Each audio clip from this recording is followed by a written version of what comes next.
down the hammer and pick up the pencil. You're about to listen to the Savvy Radio Show. Learn from real-life real estate investors, experience revealed with the Savvy Landlord as your host. You have tuned into the radio show, not any radio show, the Savvy Radio Show. My name is Steven Van Kellenberg. I am your host for the Savvy Radio Show. I am the Savvy Landlord. I've written a few books, blah, blah, blah. Today, I'm going to give you some powerful techniques I use to lock up, get deals, close them. You use these in sales. And I was helping a student the other day, and have you ever heard of the push and pull method? He's like, what's that? I was like, oh, no. So I just Googled up push and pull method, and a seduce and hours popped up. It's like all these websites on how to pick up ladies. I guess that's where I got this years ago. I don't know how long ago that I learned the push and pull method. I learned the Sedona method. I learned NLP.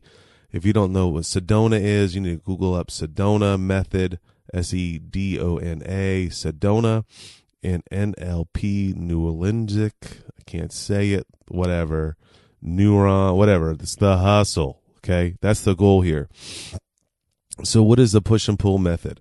Well, the push and pull method is like you jab, pull away, jab, jab, pull away, jab, jab, pull away. So when I Googled it up, I found this Seduce in Seconds website in London, and it said pull is the opposite when you're hitting on her. Now, this is about ladies, so just apply this to real estate. But pull is the opposite when you're hitting on her, you're in pull mode. Push and pull is based on the principle of what is called a tension loop. Wow. Tension loop, technical. A tension loop creates unsolved emotional tension inside a woman. Increase it, release it by bringing closure to it, and then sparks it all over again. I call it the push and pull method. It makes people pursue you. And so think about it like, at the flea market. I try to go to the flea market once a week and bring my kids there for many reasons. If you heard that podcast, 1, to practice negotiations, 2, to teach my kids not to go crazy over everything that they see that they want, that they learn discipline by walking through the whole flea market. Because when they first get into the flea market, they want everything. And then in the beginning, when they were young, buy whatever you want, that's your money. And then they would see 30 other items that they wanted, and then they would regret on the way home that they spent their money. And so that's why I go to the flea market, a little side note. But anyway, also the push and pull method sends mixed messages to people. Does he like me? Does he not? It's a bit like the teachers you had in school that everyone loved. It's respected and feared at the same time. Respect and fear are very powerful. Their approval wasn't easily earned. You're not the first student that they saw, and they didn't dish out praise before. So think of it like James Bond, right? James Bond will give them attention and then bounce out. And so how do you apply this to real estate? Now, I'm not trying to teach you how to pick up ladies or ladies trying to pick up men, but this is definitely the push and pull method that I use all the time in negotiations. And you can try this on on Craigslist, or actually Facebook. And this is how I apply the push and pull method is like I may engage the seller in conversation. Like, why are you selling? Or tell me more about it. That's you starting the process of engagement. And the rhythmic of back and forth dialect of those text messages are very quick. Bang, bang, bang, bang, bang, bang, bang, back and forth, back and forth, back and forth. And then sometimes I slow down in my responses, maybe 10, 15, or maybe a whole day. I know this is crazy for you millennials out there, or maybe 2 days, and then I respond. That is how I use the push and pull method, because I'm creating anticipation. They're waiting and waiting and waiting and waiting and waiting for me to respond with an answer for a price or another question, and I just continue to get them engaged. So how do you work the push and pull method? Let's say physically. So like if you're, again, these are just dating examples that I've just read and learned over the years, but say you hug someone and then you don't look at them and you walk away. Or they approach you and then you turn around and walk away. The push and pull method is extremely powerful.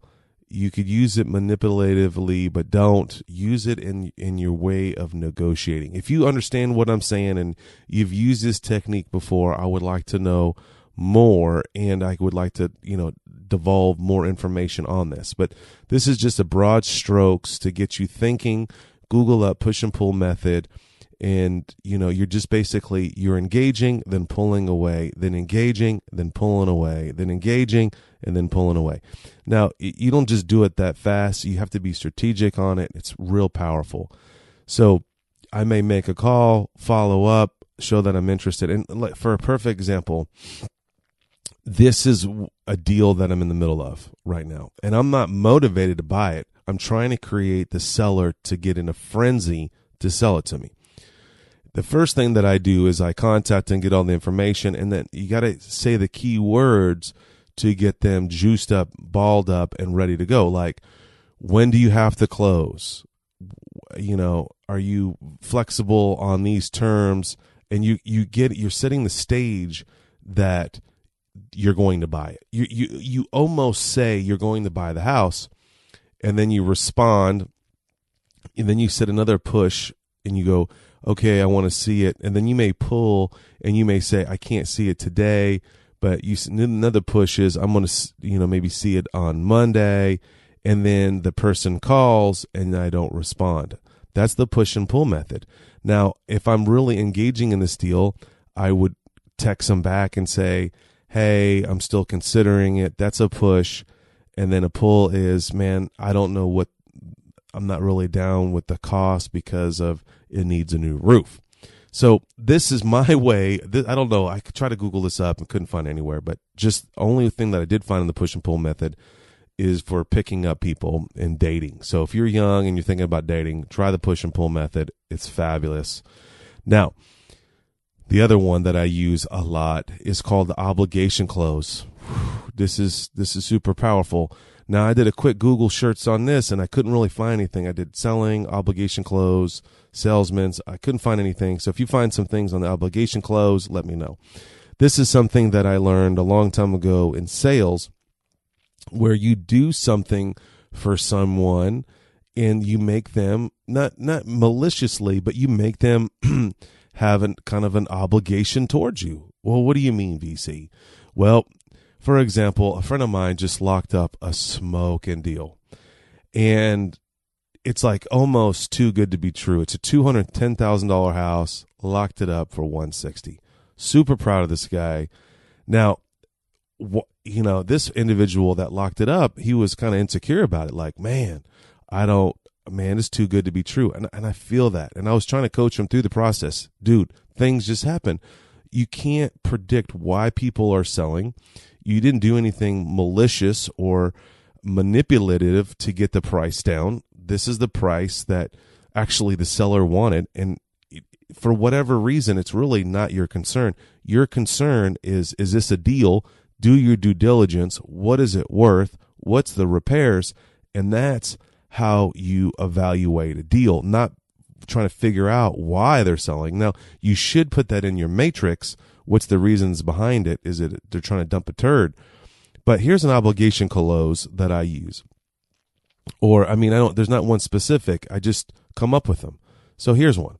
So I was like, bro, the grass is tall on this property. So what's an obligation close? You cut the grass. It's a $40 risk or $25 risk.